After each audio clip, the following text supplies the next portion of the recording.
Je suis Alfred Spira, je ne suis ni psychiatre ni psychanalyste, enfin j'ai failli le devenir un jour, il y a fort longtemps. Je vous remercie pour votre invitation. Je suis actuellement le conseiller de Benoît Hamon pour la santé, et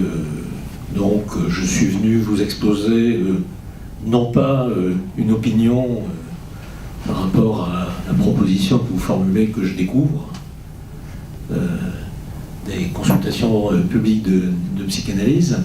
mais vous dire quelques mots rapidement du programme santé de Benoît Hamon, et en particulier en ce qui concerne la santé mentale.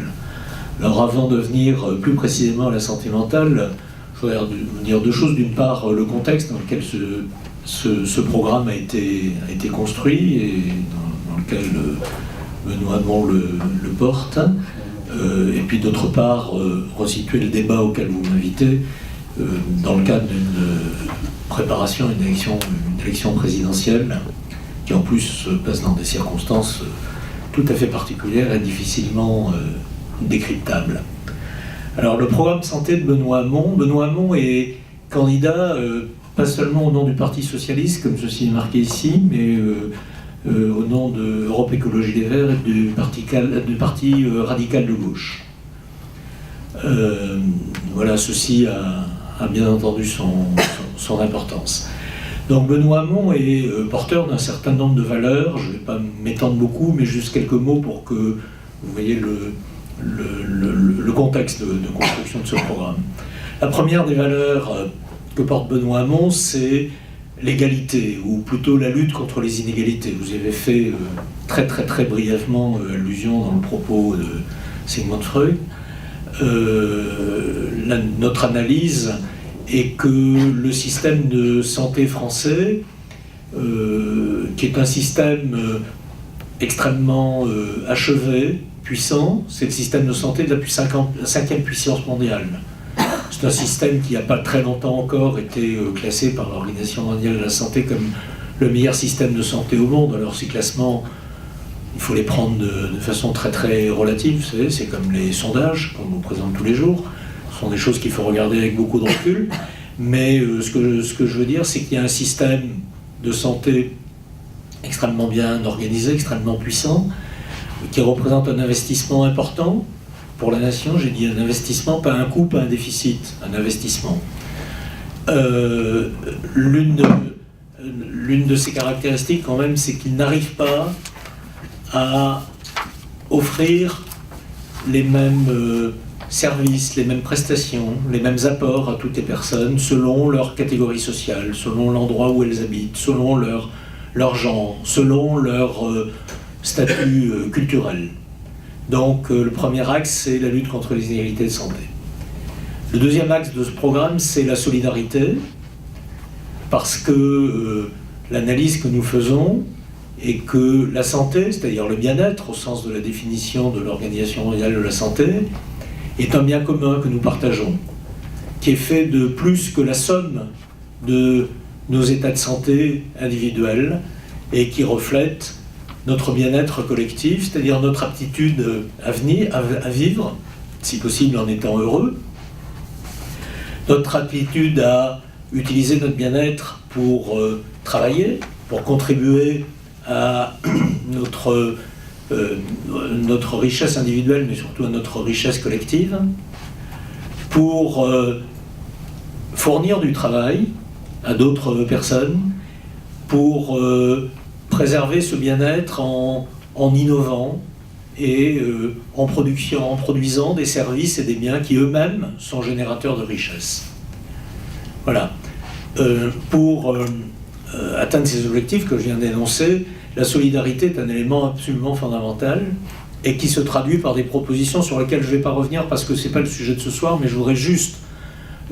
pour que ce soit bien clair, et parce qu'on est dans un débat politique et dans un combat politique aujourd'hui, bien mentionner que l'un des axes très forts du programme de Benoît Hamon est de permettre au système de santé de se développer en permettant à toutes et à tous, quelle que soit leurs origines, quelles que soient leurs conditions, quelle que soit leur situation, quelle que soit leur nationalité, d'avoir accès aux meilleurs services possibles pour préserver la santé ou pour rétablir la santé quand elle est altérée. En clair, ce que ça veut dire, c'est que contrairement à ce qui fait débat dans notre pays en ce moment, et qui personnellement me fait honte, il n'est pas question de restreindre l'accès au système de santé à des personnes selon leur nationalité, selon leur origine, selon leur durée de séjour sur le territoire national, selon leur genre, selon leur sexe, selon leur orientation sexuelle, selon leur niveau social. Nous ne supprimerons pas l'aide médicale d'État, et au contraire, l'une des propositions fortes du programme de Benoît Hamon est d'intégrer l'aide médicale d'État dans le système de sécurité sociale de droit commun, ce qu'on appelle la protection universelle maladie, qui doit permettre à tout le monde d'accéder au système de santé, et aux soins en particulier. Et puis la troisième valeur sur laquelle est construit ce programme est la place centrale qui est donnée à la puissance publique. La santé, le bien-être est un bien commun, il est absolument, il va de soi, j'allais dire il est absolument obligatoire, rien n'est obligatoire, mais il va de soi, il est naturel que collectivement nous assumions le fonctionnement de ce bien commun, et que ce bien commun soit régulé par la puissance publique en reconnaissant différentes modes d'exercice, bien entendu, qui peuvent être publics, privés, semi-publics, semi-privés. Toutes les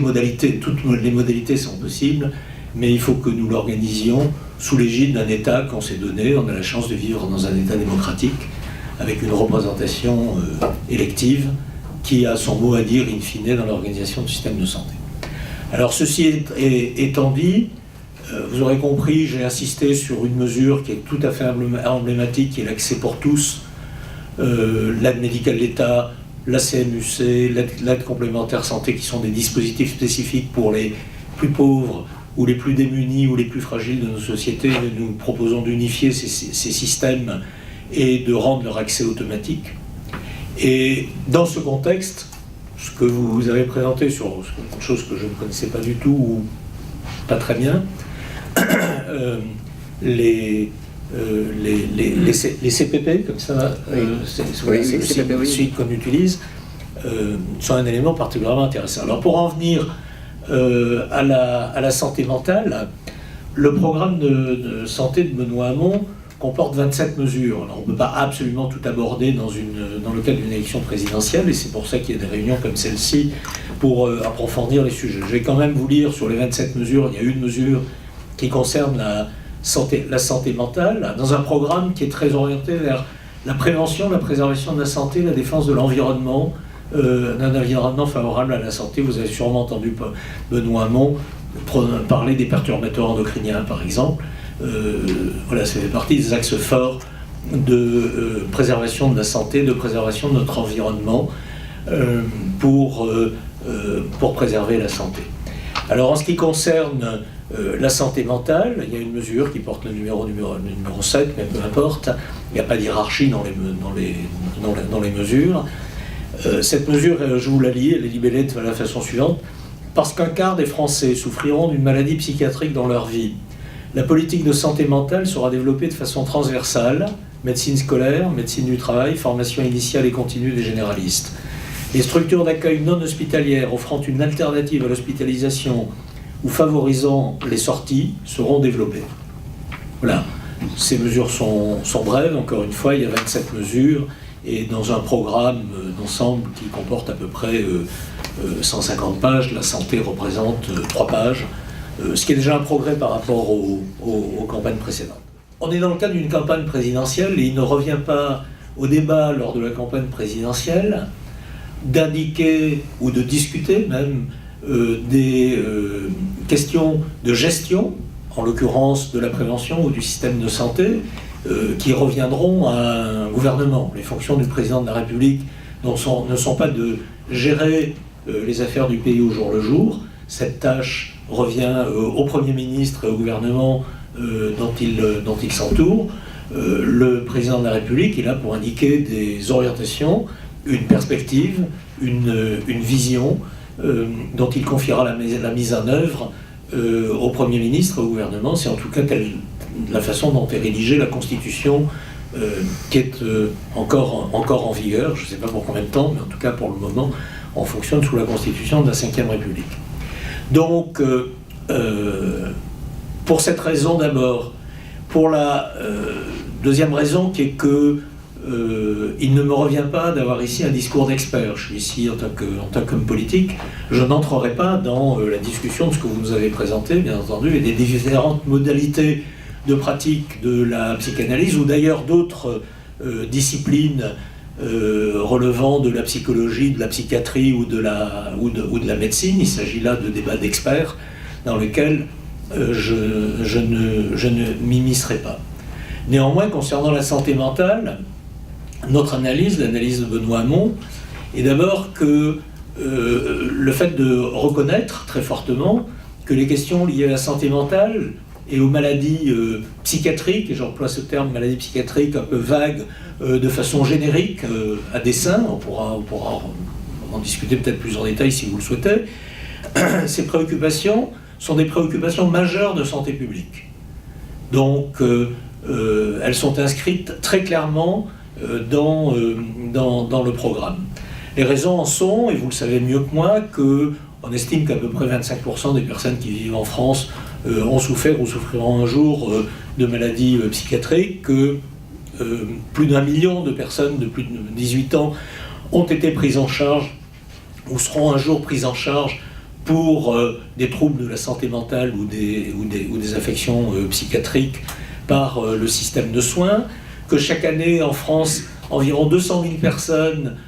traduisent leur souffrance par une tentative de suicide, et que 11 000 personnes,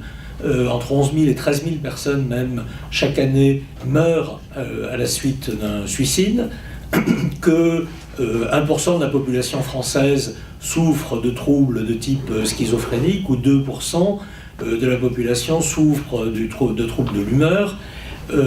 et que ce tableau, que j'ose pas qualifier d'épidémiologique, mais dressé à très grands traits, témoigne de la nécessité d'avoir des actions spécifiques dans le domaine de la santé mentale et des pathologies psychiatriques pour non seulement améliorer cette situation, mais aussi permettre, et comme vous le suggérez dans votre propos liminaire, monsieur, aux personnes qui n'ont pas elles-mêmes pris conscience ou manifesté des symptomatologies qui sont le symptôme en fait de troubles de la santé mentale, permettre à ces personnes et aider ces personnes, ou offrir la possibilité à ces personnes d'être prises en charge, de manifester leur souffrance et de faire que les moyens, aussi divers soient-ils, pour ça je ne veux pas parler de moyens seulement médicaux, mais l'ensemble des moyens qu'on a à notre disposition puissent être mobilisés pour accompagner ces personnes et autant que faire se peut, leur permettre de vivre de façon la plus équilibrée et la plus heureuse possible. Alors pour ça, des mesures sont proposées. Ces mesures, je vous les donne dans le désordre. Il n'y a vraiment aucune hiérarchie. La première, c'est que la médecine de premier recours, c'est-à-dire les médecins généralistes, doit être renforcée, et la formation des médecins généralistes de premier recours doit être renforcée pour détecter les troubles psychiatriques le plus précocement possible et pour orienter au mieux les patients. Pour ça, ça peut se traduire par l'inscription de stages obligatoires de formation en psychologie, en psychiatrie, en secteur hospitalier, en secteur ambulatoire, et encore une fois dans toutes les formes d'exercice qui peuvent exister. Deuxièmement, les questions santé mentale devront être mieux et plus considérées dans le cadre scolaire et dans le cadre périscolaire ou dans le cadre du travail. Et ceci va de pair avec un renforcement qui est proposé par ailleurs dans le programme de Benoît Hamon de la médecine scolaire et de la médecine du travail, qui sont, vous le savez, deux secteurs qui sont en très grande souffrance à l'heure actuelle. Et on ne peut pas s'empêcher de faire un rapprochement, sans parler de lien de cause à effet bien entendu, mais un rapprochement entre les manifestations extrêmes de souffrance au travail d'une part, et l'état de déshérence dans lequel elle est déjà entrée et continue à s'enfoncer, la médecine du travail. Ceci vaut aussi pour le système de santé, bien entendu, puisque, comme vous le savez, la souffrance au travail est particulièrement importante dans le système hospitalier. La troisième proposition est que les structures d'accueil non hospitalières accueillant une alternative à l'hospitalisation ou favorisant les sorties et la reprise d'une activité sociale, familiale et de travail, ces structures seront développées et favorisées. La proposition suivante, qui doit être la quatrième, c'est que les infirmières devront pouvoir se spécialiser en psychiatrie et que leur rôle, comme celui des psychologues, des orthophonistes, des ergothérapeutes ou d'autres professions de spécialisation de personnel infirmier, devra être mieux reconnu et revalorisé en articulation avec celui des professionnels de la psychiatrie ou de la psychanalyse ou de toutes les disciplines psy, point de suspension. La cinquième mesure est de favoriser les coopérations entre professionnels et d'articuler tous les acteurs de l'offre de soins, qu'ils soient médecins, non médecins, ce qu'on appelle un terme très laid, les paramédicaux, sociaux, ayant une activité publique ou une activité privée. Et ce que nous souhaitons favoriser pour l'approche de ces questions de santé mentale, comme pour toutes les questions de santé, c'est la plus grande diversité et le libre choix des personnes, de façon à ce que les personnes qui ont besoin de recours au système de santé ne soient pas obligatoirement orientées vers un système unique et obligatoire, mais au contraire aient un libre accès, un libre choix, avec un accompagnement qui leur permettant d'avoir accès en fonction de leurs besoins et non pas de leurs revenus, c'est-à-dire une prise en charge par les différents systèmes de protection sociale, publics et privés. La sixième mesure concerne la régulation par la puissance publique dont je vous ai parlé, en souhaitant que, au niveau du ministère de la Santé, des agences régionales de santé, des établissements de santé mentale et de la haute autorité de santé, que la préoccupation pour les questions de santé mentale soit en permanence présente, avec une ouverture vers l'ensemble de la société. Quand nous disons l'ensemble de la société, c'est pour nous les professionnels du secteur, les patients et les usagers et les organismes financeurs, de façon à organiser la prise en charge de façon la plus diversifiée possible et la plus adaptée aux besoins de la population. Enfin, nous souhaitons que des commissions départementales de soins psychiatriques, le fonctionnement de ces commissions départementales de soins psychiatriques qui existent déjà, soit réformé, de façon à ce que le regard extérieur de la société soit mieux organisé. Ce qui veut dire, ça a un rapport avec ce que je viens de dire à l'instant, ce qui veut dire qu'en associant de façon très étroite l'ensemble des professionnels et l'ensemble des usagers, dans un concept qu'on appelle la démocratie sanitaire, de façon à ce que l'organisation du système de santé soit organisée pas seulement du haut vers le bas, mais du bas vers le haut, et que les réponses apportées par la puissance publique, par les organismes financeurs, correspondent bien aux souhaits et aux besoins ressentis, exprimés ou représentés des professionnels et de l'ensemble de la population.